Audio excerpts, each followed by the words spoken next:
Bonjour à tous et bienvenue dans cette nouvelle édition du Grand JT des Territoires. Voici tout de suite les titres de l'actualité. Avec à la une cette semaine l'enjeu de la vidéosurveillance. Les caméras sont présentes partout dans nos rues. Même les campagnes n'y échappent pas pour assurer la sécurité des biens et des personnes. Un reportage de Moselle Télévision à suivre dès le début de ce journal.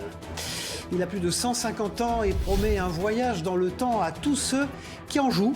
Un piano de 1859 est actuellement utilisé par le Conservatoire de Limoges. Une expérience musicale extraordinaire que nous racontera la rédaction de 7 à Limoges. Extraordinaire aussi la palmeraie du Sartou dans le Gers qui conduit ses visiteurs dans une expérience florale et exotique. Un espace naturel de 10 hectares à découvrir en fin de journal avec La Dépêche du Midi, notre partenaire. Des images superbes garanties. Il est devenu difficile d'y échapper. Vous en croiserez sûrement durant vos vacances d'été. Les caméras de surveillance se multiplient sur les façades des bâtiments publics et dans nos rues depuis une vingtaine d'années. Difficile pour les collectivités de ne pas céder à cette tendance sécuritaire.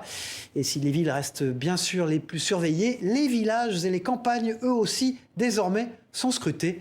Exemple en Moselle avec ce reportage de Jean Milon pour Moselle Télévision, la chaîne locale sur place. Et c'est ici qu'effectivement, avant la pose des caméras, on avait systématiquement un amoncellement de tout, de rien. On a surpris des gens à essayer de rentrer des seaux à coups de pied dans ces collecteurs de papier. Donc ça ne pouvait pas continuer. Ça pouvait pas continuer. Et vous voyez, aujourd'hui, on a retrouvé un site qui est propre. Suite aux incivilités à répétition, ce maire a décidé d'investir dans la vidéosurveillance. Depuis 2020, 3 caméras ont été installées dans des endroits stratégiques du village. La liberté de l'un s'arrête là où commence celle de l'autre. Et ça, il faut absolument que ça soit respecté. Et pour justement respecter ce proverbe, la commune, comptant pourtant moins de 1000 habitants, va continuer à investir. Néanmoins, il existe bel et bien un bémol. Le maire redoute un déplacement du problème dans les villages voisins.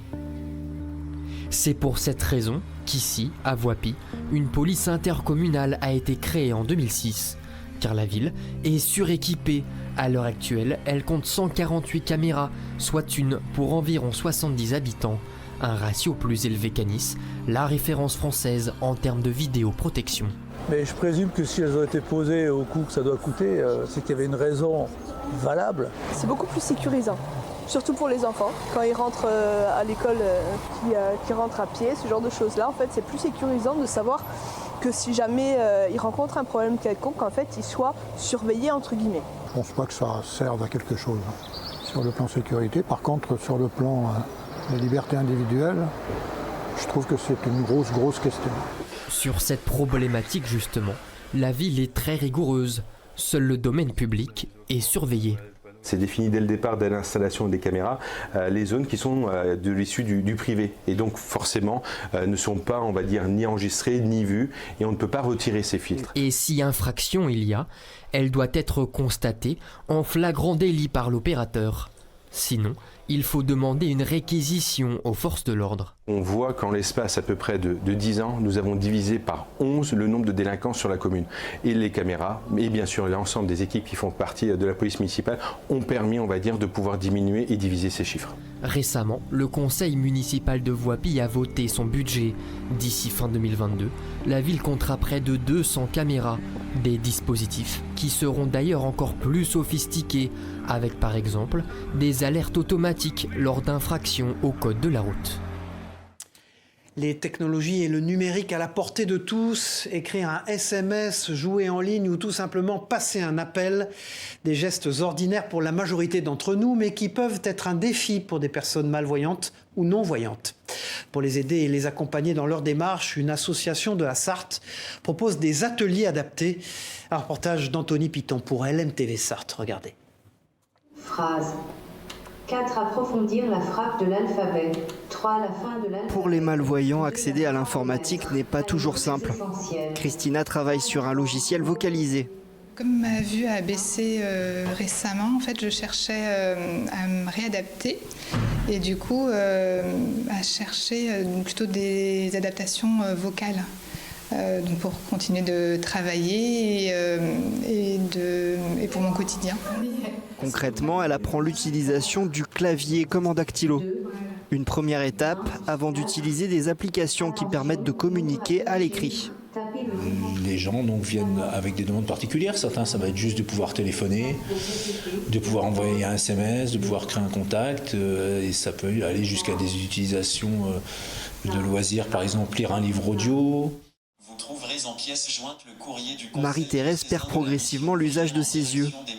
Elle est venue en train depuis Alençon pour apprendre à se servir de son smartphone autrement. J'ai envie de continuer à avoir des relations et tout ça, donc il faut prendre les moyens, quoi.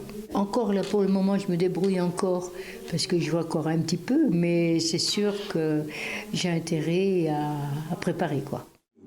C'est justement l'objectif que poursuit le comité Valentin à Huy au travers de son centre de formation. Faire en sorte que la vie sociale ne baisse pas en même temps que la vue. Le fait de remaîtriser de nouveaux actes qui vont permettre de récupérer de l'autonomie, redonne de la confiance en soi. Et ça, c'est effectivement quelque chose d'hyper important, quoi. Le pôle autonomie est ouvert à tous les déficients visuels. Vous pouvez contacter l'association au 02 43 24 20 13. Direction la Martinique maintenant dans cette édition pour découvrir l'initiative originale d'une association qui a décidé d'ouvrir le monde des médias aux seniors. Grand Moon TV diffuse des interviews et des reportages réalisés par des personnes novices en la matière. Objectif, créer du lien entre les générations et former au numérique les concernés. Sujet de José Lechertier pour Via ATV en Martinique. Regardez. Action. Bonjour. France a toujours voulu connaître le monde de la télé. Aujourd'hui, elle incarne le rôle d'une présentatrice. Plateau, éclairage, caméra, micro, elle découvre l'envers du décor. J'ai eu cette possibilité de scruter effectivement ce monde de l'audiovisuel qui fait partie de notre quotidien. Donc pour moi, c'est tout naturel, c'est tout naturellement que je manifeste une curiosité pour cela. L'association Happy Silver place les seniors sur le devant de la scène avec ce projet ambitieux, leur permettre de créer des reportages, des émissions, d'être des acteurs de l'actualité. C'est aussi l'occasion pour ces retraités d'apprendre un nouveau métier. Nous aurons la partie technique, c'est-à-dire montage, montage du matériel, mais aussi, bien sûr, montage concrètement sur un logiciel professionnel pour que l'émission, en fait, soit, pour l'instant, visible sur YouTube. Place à la pratique, mais avant d'aller sur le terrain, l'équipe effectue des recherches. Donner la bonne information est primordial. Je fais la recherche à savoir ce que sont les fake news. Ça peut servir aussi à informer les autres. Et pour veiller sur tout le monde, Daniel, il connaît l'audiovisuel sur le bout des doigts. C'est vrai que c'est la première fois que j'enseigne pour des seniors et je les sens très réceptifs, très passionnés, d'ailleurs aussi passionnés que les jeunes. Et ça, c'est très bien, c'est de bon augure parce que contrairement à leur train-train ou la retraite, rester à la maison, là, ils viennent carrément s'amuser. L'exercice du jour, réaliser un micro-trottoir dans le bourg du Saint-Esprit, un challenge relevé avec succès. Après la mode des burgers, des sushis ou encore des ramen, c'est le Pokéball qui s'invite dans nos assiettes depuis quelques années. Les restaurants spécialisés dans ce plat hawaïen fleurissent un peu partout en France, comme à Nantes. La ville en compte une quinzaine. Leur promesse, c'est vous offrir un repas bon pour les papilles et bon pour la santé. Alors est-ce vraiment le cas? Reportage sur place de la rédaction de Télé Nantes, regardez. Pokawa, Pokai, Awa Balls, Eiko, Komezu Ball. Le point commun de cette quinzaine de restaurants nantais, le poké. L'idée de base, ça va être d'être sur une base de riz vinaigré avec des crudités. Le concept même venant d'Hawaï à la base, c'est de rajouter un fruit, donc ananas ou mangue, avec du poisson cru. Ce restaurant sur l'île de Nantes est le 3e de la marque dans la Cité des Ducs. Ici, on fait environ 120 pokés par jour, avec seulement 5 salariés. Un concept rentable, forcément copié. C'est vrai que c'est un concept qui marche bien, comme je disais, qui est un peu à la mode dernièrement. On a vu beaucoup d'ouvertures depuis l'été dernier en fait. Car l'offre de ces restaurants est prometteuse. Un plat complet, équilibré avec des produits frais. Et les clients sont convaincus. Je trouve que quand je mange, ça me fait quand même du bien en fait. Parce que je trouve que c'est sain et les produits sont assez frais quand même. C'est assez simple, c'est assez santé. Donc ça permet de nous faire plaisir tout en mangeant équilibré. Alors le poké tient-il vraiment ses promesses? C'est assez rassasiant, on a des protéines, on a des fibres, on a des légumes. C'est vrai que là, le niveau index glycémique, on est assez haut mine de rien, parce qu'on a le riz blanc qui est un peu surcuit, on a de la mangue. Donc plus le taux de sucre augmente, Donc c'est moins intéressant sur l'énergie sur le long terme. C'est-à-dire qu'on peut avoir des petites hypoglycémies dans l'après-midi. Conseil de la diététicienne, une base de quinoa ou de riz noir, évitez les sauces très sucrées ou salées et préférez une simple huile végétale. Quoi qu'il en soit, l'essentiel reste de se faire plaisir. Il n'y a pas d'interdit, mais c'est essayer de manger le plus possible des produits bruts, moins industriels possible. Et là, on est quand même sur des produits bruts, donc c'est plutôt très positif. Voilà, l'idée Pokéball est donc validée et vous inspirera peut-être pour vos repas cet été.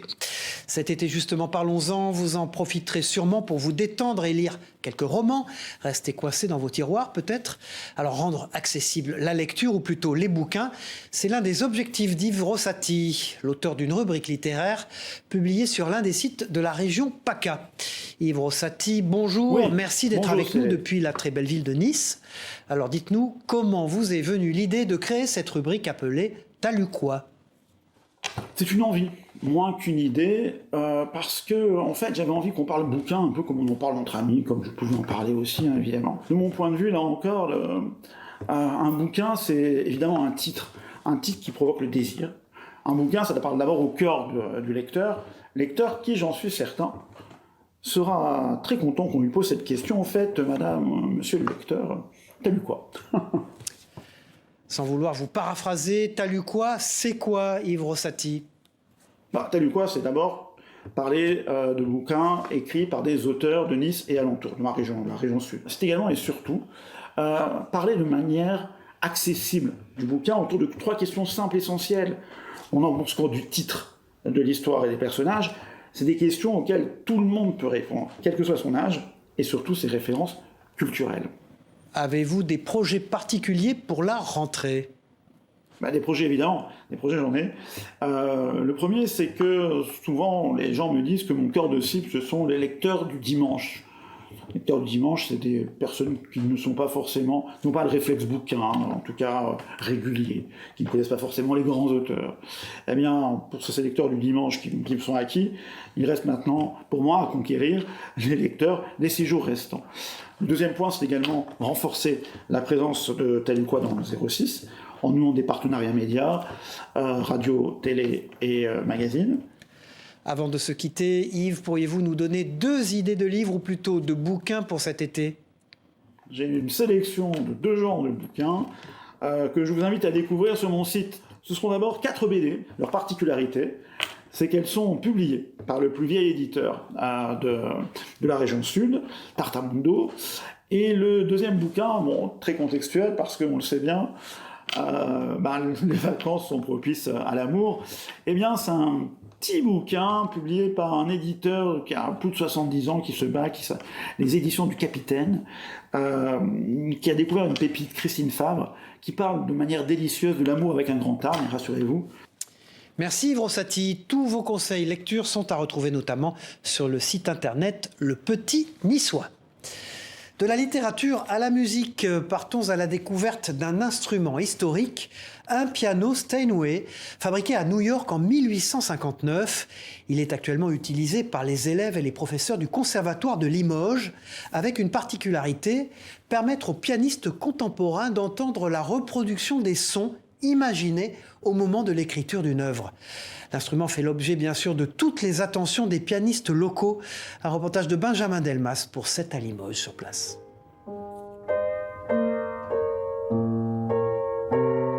Des touches d'ivoire patinées, une table d'harmonie sans fin, plus que centenaire, ce Steinway américain fait puissamment sonner ce prélude et fugue de Jean-Sébastien Bach. Au clavier, Émilie, ancienne élève et musicienne du conservatoire, ne boude pas son plaisir de jouer sur un tel instrument. Je trouve que c'est très agréable de jouer dessus.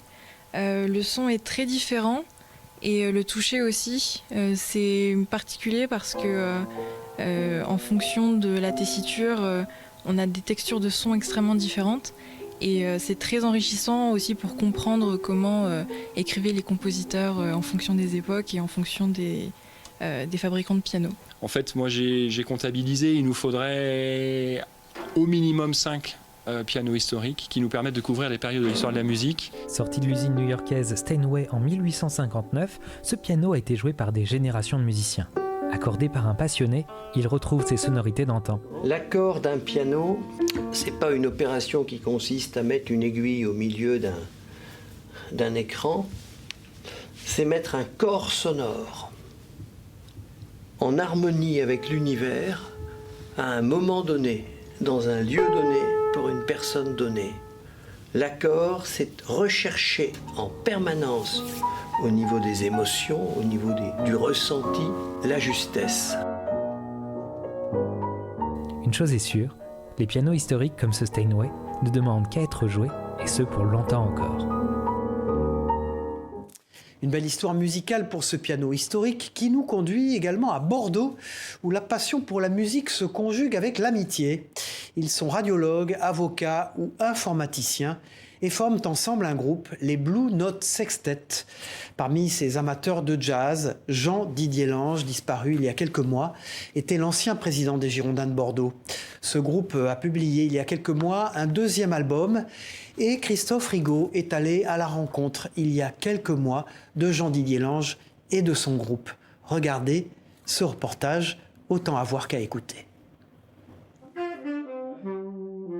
Toutes les semaines, c'est un rituel pour ces passionnés de jazz. Ils ont rendez-vous dans les environs de Bordeaux pour partager leur amour de la musique. Ils sont ingénieurs, informaticiens, radiologues ou médecins, et ils entretiennent depuis 13 ans une amitié musicale, sous la houlette de Jean-Didier Lange, avocat et ancien président des Girondins de Bordeaux, pour qui le jazz occupe une grande place dans sa vie. La musique, ça permet de sortir complètement de soi. C'est la seule chose qui vous tient éveillé la nuit pour certains. Et c'est la seule chose où on ne voit pas passer le temps, quoi. Donc on peut se retrouver à 3h du matin, très éveillé, très excité, et on a toujours envie de jouer, quoi. Donc c'est un truc qui vous fait sortir de vous-même, quoi.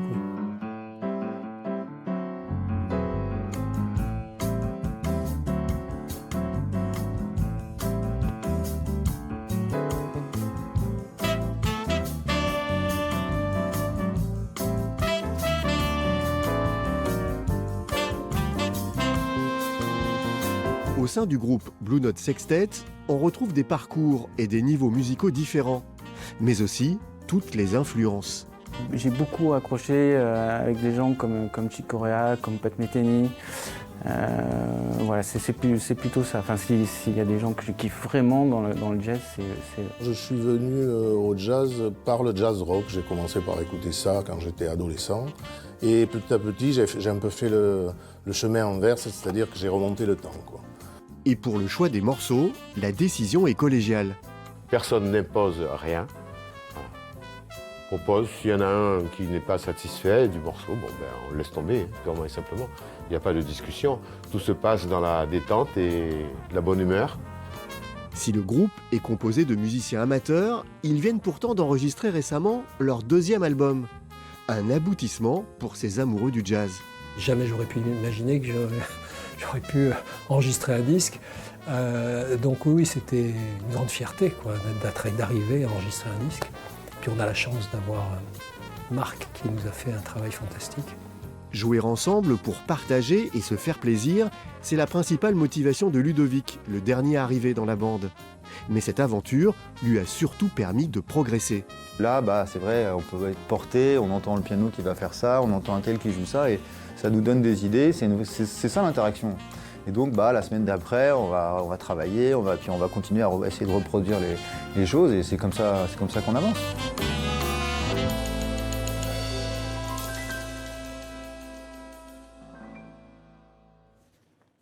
Voilà, c'était un hommage à Jean-Didier Lange, ancien président des Girondins de Bordeaux et leader de ce groupe de musique, de jazz.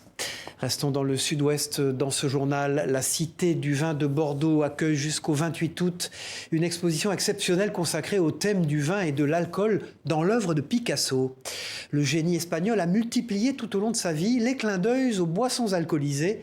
Plus de 80 œuvres y sont présentées avec des prix exceptionnels des musées Picasso de Paris et de Barcelone. De quoi donner le tournis avec modération, bien sûr. Picasso, l'effervescence des formes, une découverte d'Alix Fourcade pour TV7, la chaîne du groupe Sud-Ouest à Bordeaux. Ne voyez surtout pas dans l'œuvre de Picasso la seule évocation des plaisirs de l'ivresse. Dans l'effervescence des formes, le peintre espagnol magnifie le vin et les alcools populaires dans toutes leurs dimensions. Le vin, c'est un plaisir de la vie, mais c'est aussi un symbole de la vie, des forces de la vie. Et Picasso a toujours voulu intensifier cet aspect-là de l'existence dans son œuvre, à travers finalement toutes les révolutions formelles qu'il a su susciter, créer. Et donc, pour nous, il y avait là une conjonction entre la fonction du lieu, rappeler ce qu'a été le vin, les civilisations du vin, hein, nous en sommes les héritiers, et puis l'art de Picasso. C'est aussi une culture qui rejoint son catholicisme, c'est une culture qui rejoint l'héritage des Grecs, le thème des bacchanales, le thème des dieux et du vin des dieux. 3 ans ont été nécessaires pour rassembler les 80 tableaux et sculptures de cette exposition. Elle montre la place du vin et des alcools populaires dans le travail du peintre grâce à des prêts exceptionnels des musées Picasso de Barcelone et Paris et de collections personnelles.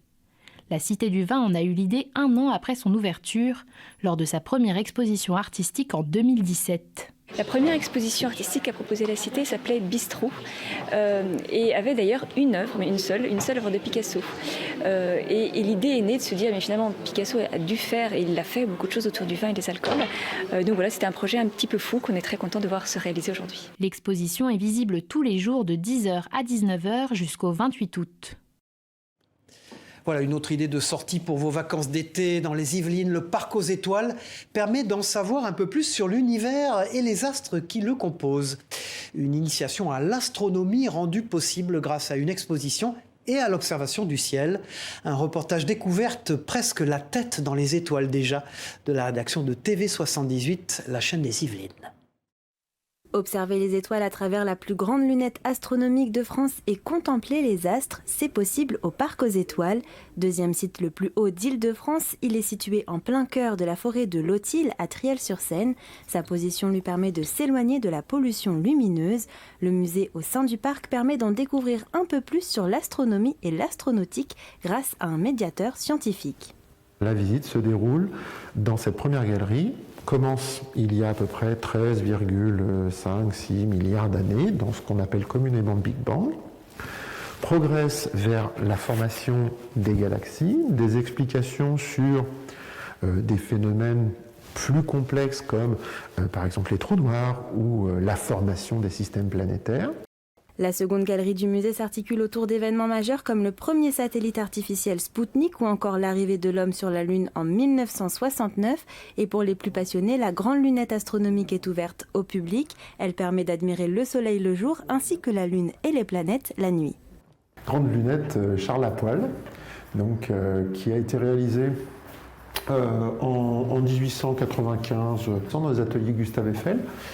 Voilà, c'est un instrument exceptionnel puisque c'est la plus grande lunette de médiation scientifique en France. Autre outil, cette camionnette nommée Léonard en hommage à Léonard de Vinci, premier ingénieur de France. Le Parc aux Étoiles sillonne ainsi les Yvelines pour apporter la science en dehors de ses murs. Léonard, c'est aussi 6 télescopes de type Dobson qui nous permettent d'intégrer des sites d'observation un peu partout sur notre territoire. Rendre accessible l'astronomie et la science au plus grand nombre et susciter la curiosité scientifique dès le plus jeune âge, voici l'ambition du site. Durant les vacances scolaires, il organise des ateliers pratiques pour les enfants de 5 à 16 ans. Il dispose même de sa propre chaîne YouTube lui permettant de vulgariser certains sujets, toujours avec un aspect ludique. Voilà, partons pour un voyage exotique dans le Gers pour terminer ce journal. La palmeraie du Sartou offre un spectacle unique de verdure pour les visiteurs depuis plus de 20 ans. Des milliers de palmiers côtoient bambous, nénuphars et une impressionnante mosaïque florale, comme vous le voyez sur ces images de nos partenaires de la Dépêche du Midi sur place. Une expérience étendue sur 10 hectares qui transporte les visiteurs à l'autre bout de la planète. Écoutez ce propos de la propriétaire du site. Elle répond aux questions de Clément Gassi de la Dépêche du Midi.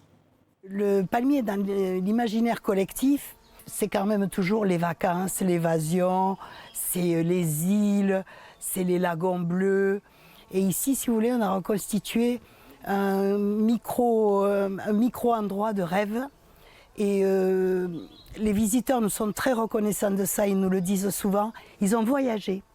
C'est très valorisant pour le travail qu'on a accompli ici, puisque c'est 40 ans de travail parfois difficile, mais notre récompense, elle est là. Voilà, de bien belles images pour terminer cette édition. C'est la fin de ce journal.